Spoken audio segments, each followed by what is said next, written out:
මීට අවුරුදු 3මාරකට කලින් සියත ළඟදී මාව වාහනේ දාගෙන ආවේ අසංක අයියා. එහෙම ඇවිල්ලා මෙතෙන්ට එකතු වුණා. මතකයි ඒ දවස. ඒ වගේම තමයි මුලින්ම හම්බුණු දවසත් මට මතකයි කතා කරලා තිබ්බට. ඒ ෆිල්ම් ලොන්ච් එකකදී මරදානි. ඉතින් එහෙම අතීතයක් එක්ක අපි ඉස්සරහට ආවා.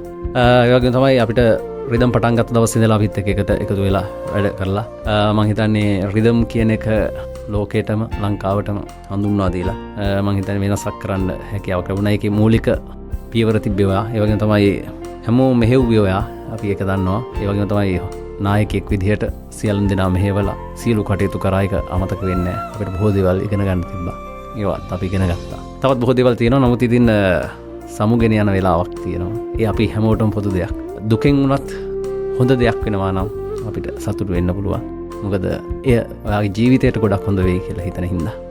හැමදාමත් හදවතින්ම ඔයාට සුබ පතනවා. ඉදිරියට ජයෙන් ජයම වේවා කියලා. මම ජානක.